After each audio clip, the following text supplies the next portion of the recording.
Dizem que o período logo depois do Natal é o melhor para fazer compras. É quando tudo entra em liquidação e o comércio tem que desovar aquilo que sobrou do Natal. Na bolsa, isso não costuma acontecer, até por conta do efeito sazonal, leia-se rally de fim de ano. E, pelo contrário, o final de 2024 foi muito difícil para o mercado financeiro como um todo e para a bolsa em particular. Mas nesse vídeo vamos ver o que tem nessa liquidação de fim de ano que não estava programada. Você está no canal Investidor Cético, eu sou o seu host André Massaro e eu quero começar o vídeo lembrando que existem duas formas básicas de ganhar dinheiro na bolsa. A primeira é a forma chamada de passiva, em que o investidor procura se expor ao mercado como um todo e hoje a melhor forma de fazer isso é por meio de ETFs. A segunda é a forma ativa, onde se tenta obter um ganho acima daquilo que o mercado dá naturalmente, e isso se faz explorando alguma ineficiência do mercado. Ineficiência do mercado é um nome bonito para dizer algo que eu sei ou algo que você sabe e que outros investidores não sabem. Isso te dá uma vantagem e você consegue ganhar mais dinheiro que os outros, até porque toda transação na bolsa tem um lado perdedor. O problema dessas ineficiências é que elas deixam de existir com o tempo. As pessoas vão descobrindo aquilo que elas não sabem e o truque para de funcionar. É por isso que eu, o cético, sempre chamo atenção aqui no canal para aquela coisa de dizer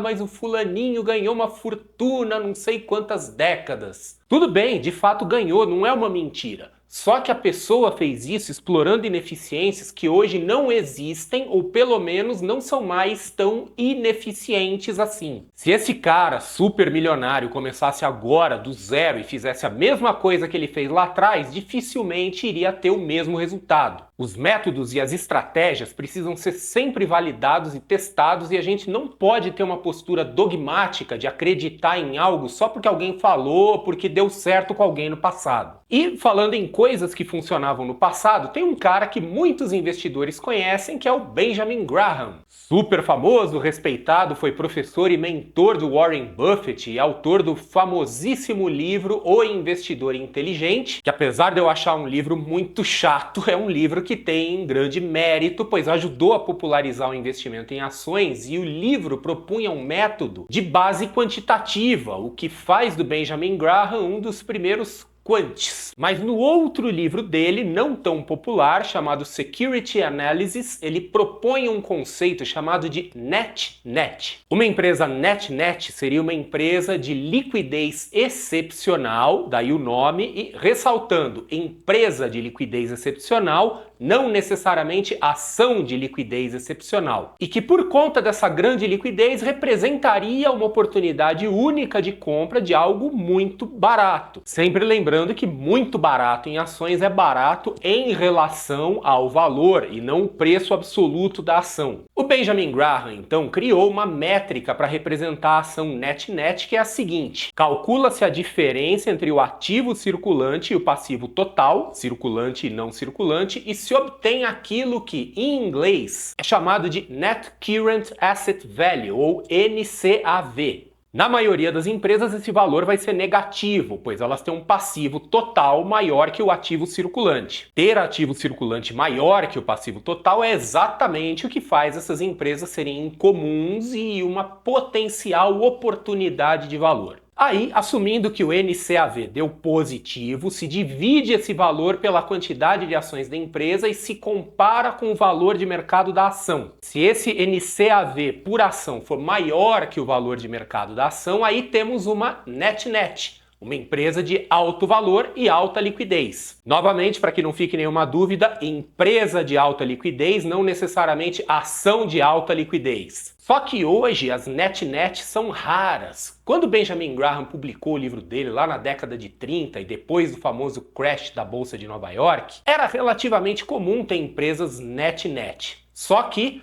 lembre-se, as ineficiências que são identificadas, e a net-net é um exemplo de ineficiência, tendem a desaparecer com o tempo. Atualmente, as net-nets só costumam aparecer quando tem grandes quedas acentuadas ou crises no mercado. Só que com a porrada que a bolsa levou no final de 2024, algumas net-nets começaram a aparecer no Brasil e é sobre elas que eu vou falar. Então, duas informações importantes. A primeira é que esse vídeo está sendo gravado no dia 6 de janeiro de 2025. Então, todos os dados que eu vou apresentar aqui são dados de mercado, de fontes confiáveis e da data da gravação deste dia. A segunda é que as ações que eu vou mostrar não são recomendações de compra, mas sim observações fáticas, baseadas em informações de preços e dos relatórios contábeis das empresas. Nenhuma das ações que vão ser apresentadas aqui, ao menos no dia dessa gravação, está em qualquer carteira da SmartBot, a empresa da qual eu sou analista responsável. Aliás, se você gosta do canal Investidor Cético e quer apoiar o canal, conheça a Smart Invest, que é a plataforma de carteiras automatizadas da SmartBot, onde você com certeza vai encontrar uma carteira ou mais de uma que se encaixa perfeitamente no seu perfil e nas suas expectativas. Clica no link aqui em cima ou dá uma olhada na descrição. E por que as ações daqui do vídeo não estão nas carteiras da Smart Invest? Porque as carteiras da Smart Invest têm outros critérios quantitativos. Elas buscam outras ineficiências e seguem outras regras que não são piores nem melhores, são diferentes. Então vamos às ações. A primeira NetNet é a Gafisa. Um detalhe interessante é que é uma empresa atualmente deficitária com um índice preço-lucro PL de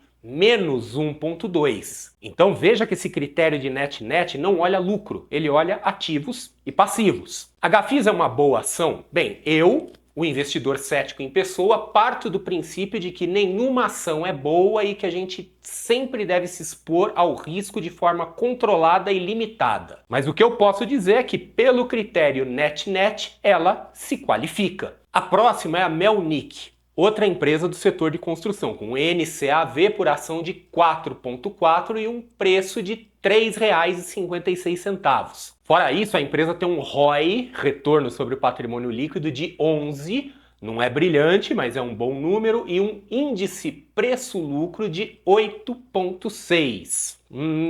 Aqui pode ser interessante. Nossa próxima ação é a Multilaser, tem um NCAV por ação de 2,1 e um preço por ação de R$ 1,15, é quase uma penny stock. E é uma empresa deficitária, com PL negativo de menos 2,1. A próxima, também do segmento de construção, é a Mitre, tem um NCAV por ação de 6,2 e a ação tem um preço de R$ 2,97. Então veja que aqui é uma diferença significativa. É uma empresa superavitária com ROE de 5,8 e PL de 7,2. O ROE, retorno sobre o patrimônio líquido, não é dos mais brilhantes, mas o PL está bem interessante. E o que você está achando até o momento? Interessantes essas ações? Teria coragem de botar algum dinheiro nas NetNets brasileiras? Conta nos comentários e aproveita para se inscrever no canal. A próxima é a Get Ninjas. Eu sei que você fez cara feia aí.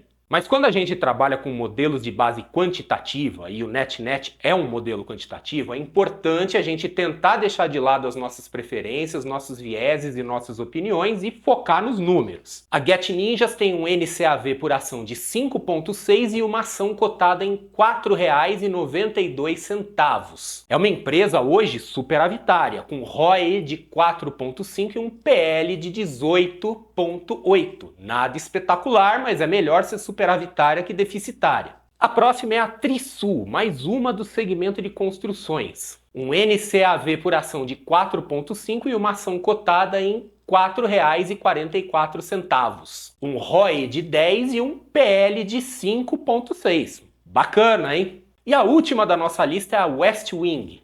NCAV de 0,9 e ação cotada a 52 centavos. Essa aqui é penny stock total. É uma empresa deficitária, essa aqui é para os fortes e corajosos. Então veja, o mercado brasileiro está bastante deprimido no momento e temos 7 NetNets. Mas ainda assim você deve ter reparado que são ações meio obscuras. Com exceção da Gafisa, que já teve lá os seus momentos de glória no passado, são empresas que não costumam aparecer muito no radar dos investidores e dos analistas. Mas o que faz essas empresas serem particularmente baratas ou atraentes? é o fato de terem um ativo circulante, ou seja, um ativo líquido sem contar imobilizado e realizável no longo prazo, que cobre totalmente o passivo da empresa. Ou seja, se uma dessas empresas encerrar as operações neste momento, ao menos considerando o valor contábil como valor de realização, é dinheiro no bolso na hora para quem comprar a ação por esse preço. É por isso que neste caso não é uma coisa muito relevante se a empresa é deficitária ou lucrativa, mas obviamente que se for lucrativa é melhor ainda. E também é importante ter em mente que se a empresa tem déficits recorrentes, em algum momento a qualidade e a liquidez desses ativos circulantes vai para o saco. Eu, particularmente, estou fora. Não por nenhuma razão em particular, eu até acho que tem algumas oportunidades interessantes aqui, mas eu tenho os meus próprios métodos e procuro ser consistente com eles. Aliás, se você quer saber qual é a base que eu uso para fazer as minhas carteiras, eu vou deixar aqui uma playlist para você muito interessante sobre Factor Investing, que é uma abordagem quantitativa fundamentalista baseada em evidências e que combina com o investidor cético que existe aí dentro de você.